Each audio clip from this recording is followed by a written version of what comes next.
Assalamualaikum warahmatullahi wabarakatuh. Halo semua. Oke, kali ini aku akan bicara mengenai perasaan kecewa. Jadi yang melatar belakangi cerita kali ini sebenarnya adalah hasil dari pengalaman keluarga aku sih tepatnya. Jadi tanteku beberapa hari yang lalu katanya habis beli makan di suatu tempat makan kayak gitu. Sebenarnya tempat makan ini merupakan rekomendasi dari temennya, tapi ternyata rasa makanan dan pelayanan di tempat makan tersebut gak sebagus dari review temennya itu. Ya kata tanteku sampai ya kecewa banget sih, mengecewakan banget lah tempat makan itu, karena kan padahal hasil rekomendasi, hasil review temennya itu kayak bagus banget, kayak enak banget. Ya sebenarnya biasa lah tante-tante kan kayak gitu, kalau masalah tempat makan enak, bagus, nyaman, itu kan memang sharing ke teman-temannya tuh. Nah kalau ngecewain gini kan gak asik katanya gitu. Mana bingung lagi harus kecewa ke siapa, rumah makannya atau ke teman yang rekomendasiin. Emang sih dalam hidup itu kita akan merasakan kekecewaan, entah sengaja atau tidak sengaja. Karena ya tidak mungkin kita tidak merasa kecewa oleh orang lain. Ya walaupun mungkin saja orang tersebut tidak tahu mereka mengecewakan kita. Karena ya kekecewaan terjadi karena kita menaruh harapan pada sesuatu atau seseorang yang ternyata realita yang terjadi itu nggak sesuai dengan yang kita harapkan. Emang kalau misalnya kita pun dalam posisi orang yang mungkin secara tidak sengaja mengecewakan orang lain kan, kita juga nggak pernah tahu kita dia emang mungkin saja tidak pernah mengerti apa yang kita harapkan gitu loh.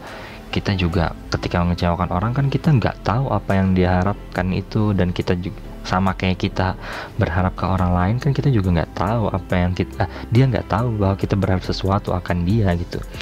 Jadi ya jangan-jangan bukan hanya kita, ya ibaratnya pengalaman kecewa itu jangan merasa bahwa kita sudah dikecewakan doang, jangan-jangan ya kita juga ngecewain orang lain gitu loh, tanpa kita sadari kita juga pernah mengecewakan orang lain gitu loh.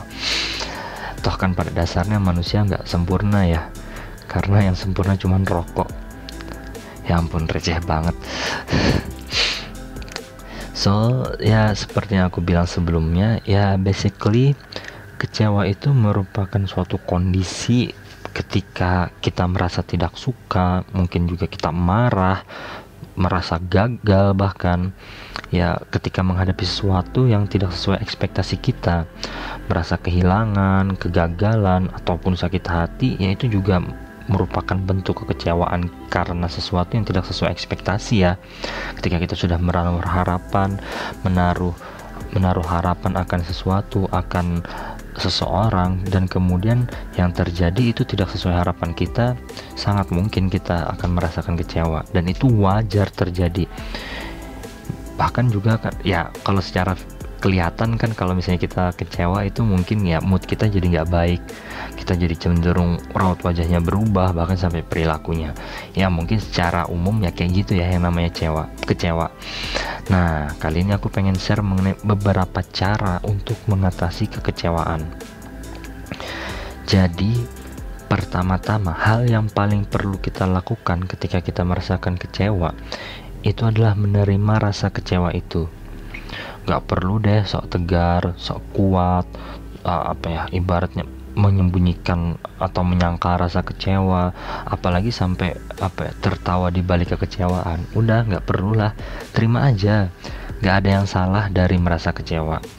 Malah kalau misalnya kamu menerima kekecewaan itu, rasa itu akan lebih cepat berlalu, karena ya seakan-akan ya kayak berdamai dengan diri sendiri gitu loh kalau kamu menerima kekecewaan itu.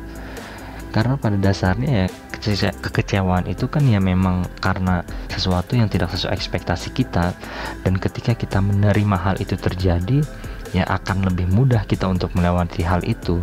Beda kalau misalnya kamu berekspektasi untuk mendapatkan nilai 8, terus kamu cuma dapat nilai 6, tapi kamu gak terima, kamu akan berjuang kayak ibaratnya mati-matian, kok saya dapat nilai 6, harusnya kan saya dapat nilai 8, karena ekspektasi kamu nilainya 8. Malah itu kan ibaratnya malah memakan banyak energi kamu yang akhirnya kamu ya tetap berkutat di dalam zona kekecewaan itu gitu loh. Tapi kalau kamu belajar untuk menerima kekecewaan itu, ya hal itu akan lebih cepat berlalu.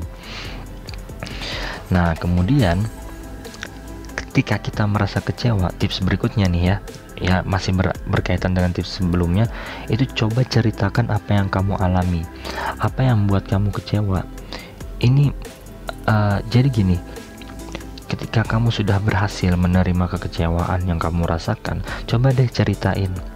Kayak aku bilang tadi yang sebelumnya, karena kekecewaan itu kita nggak pernah tahu. Kita orang nggak pernah tahu. Jangan-jangan orang nggak pernah tahu bahwa mereka udah buat kita kecewa, dan kita pun nggak pernah tahu jangan-jangan kita pernah buat orang lain kecewa. Maka dari itu, ketika kita merasa kecewa, coba deh untuk ceritakan apa yang kamu alami. Ya minimal bisa plong lah atas hal yang bikin kamu mangkel. Bahkan lebih-lebih mungkin aja orang yang mendengar cerita kamu itu bisa bantu kamu, kan makin menguntungkan dong. Maka dari itu ceritain aja, gak usah malu, gak usah sungkan, gak usah sok-sok macam-macam deh. Karena ingat aja, gak ada yang salah dari merasa kecewa. Itu sangat manusiawi dan wajar banget terjadi. Bahkan kalau misalnya kamu pernah coba ngitung dalam satu hari berapa kali merasa kecewa, mungkin berkali-kali ya. Kamu lagi nyetir, tiba-tiba mungkin nyetir mobil ya, lagi nyetir mobil, tiba-tiba ada sepeda motor yang jalannya cukup ugal-ugalan motong kamu. Itu kan kamu secara ya bisa dibilang kecewa. Oh, ada sih orang naik motor kayak gini. Walaupun ya langsung berlalu begitu aja, karena ya kamu juga langsung menerima gitu loh. Ya contohnya kayak gitu sih, yang kecil. Nah, selanjutnya coba evaluasi diri. Ingat, kekecewaan itu terjadi karena hal yang tidak sesuai ekspektasi kita. Ketika kamu menaruh harapan pada sesuatu atau pada seseorang, dan kemudian harapan tersebut tidak terjadi, jangan-jangan itu akan menyebabkan kekecewaan. Nah, jangan-jangan ekspektasi kamu, harapan kamu itu tidak realistis untuk dicapai ataupun untuk terjadi. Maka dari itu coba untuk evaluasi diri. Mungkin saja harapan-harapan, ekspektasimu itu memang ternyata ibaratnya mungkin bisa dibilang tidak realistis ataupun sangat idealis gitu. Makanya kamu bisa kecewa. Makanya kamu harus coba evaluasi ekspektasi kamu. Ini bukan artinya kamu kecewa terus kamu yang salah, tapi di sini coba untuk mengevaluasi apakah ekspektasi kamu sudah sesuai, kepada apa kamu berekspektasi, dalam hal apa kamu berekspektasi. Kamu bisa nilai itu, kamu bisa ibaratnya mengevaluasi itu, kamu bisa mengetahui, oh ini sebenarnya mustahil nih untuk terjadi. Kamu menaruh harapan kepada seorang supir angkot untuk dia naik mobilnya benar-benar enak gitu. Kan yang namanya supir angkot mau nggak mau harus ada berhentinya mendadak. Mereka harus naikin penumpang, nurunin penumpang. Terus kamu sebagai pengemudi di belakangnya berharap dia nyetirnya enak, lurus aja, nggak ada rem mendadak. Kan nggak bisa dong.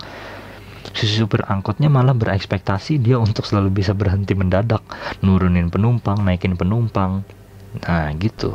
Karena juga ya mungkin yang kamu nggak sadari, ketika kamu berekspektasi kepada seseorang dan ternyata itu tidak terjadi, karena juga orang tersebut berekspektasi juga akan kehidupannya. Makanya kamu harus bisa mengevaluasi ekspektasi kamu. Nah, selanjutnya, tips yang selanjutnya ini mungkin terdengar klise banget, tapi kalau menurutku sih ini emang harus selalu disampaikan kepada orang-orang yang merasa kecewa, yaitu untuk belajar melihat sisi positif. Gimana pun menurutku, walau ketika kita masih kecewa kayaknya emang rada susah ya untuk melihat sisi positif, tapi ya belajar deh lihat sisi positifnya. Kenapa? Karena ketika kamu mencoba untuk melihat sisi positif dari kekecewaanmu, mungkin saja kamu malah bersyukur hal itu terjadi pada kamu. Gini deh, pakai contoh kayak cerita tanteku yang tadi yang di awal. kita coba ambil sisi positifnya. Seandainya tanteku nggak pernah coba makan di sana, tanteku mungkin nggak akan pernah berada, tanteku akan tetap berada pada posisi penasaran, kayak gimana sih tempat makannya, kayak gimana sih rasa makanannya, cuman mikir di sana doang, nggak pernah tahu. Kemudian pas sudah nyicipin, ternyata tempatnya nggak, pelayanannya nggak sebagus itu dan makanannya nggak seenak itu, tanteku tetap merasakan pengalaman yang bagus kan. Berkat hal tersebut dia bisa ngingatin keluarga yang lain bahwa nggak usah lah makan di sana. Bukan nggak usah juga sih, ibaratnya bisa ngejelasin gimana kondisinya di sana karena dia sudah merasakan sebelumnya. Jadi kan akhirnya dia malah memiliki kesempatan untuk mengingatkan orang lain. Nah itu dia, kalau kita mencoba untuk memandang sisi positifnya ketika ada terhadap sesuatu yang bikin kita kecewa, mungkin aja itu malah membuat kecewa kita berlalu dan malah kita bersyukur mengalaminya. Nah, yang terakhir, ya jadikan setiap kekecewaan itu pelajaran bagi kamu. Karena setiap hal buruk maupun baik itu adalah pengalaman, dan pengalaman merupakan guru terbaik. So, pengalaman yang bikin kamu kecewa ya tetap juga pengalaman kan. Jadi ya tetap guru kamu.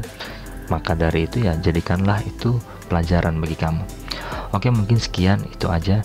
Jangan lupa like, comment, dan juga mungkin ada macam-macam ada yang kalian tanyakan, atau mungkin jangan-jangan kalian memiliki ide untuk bahasan apa, komen aja. Kalau ada waktu nanti kita akan coba bahas sama-sama. Oke, sampai jumpa di konten-konten lainnya. Saya Haris, terima kasih. Assalamualaikum warahmatullahi wabarakatuh.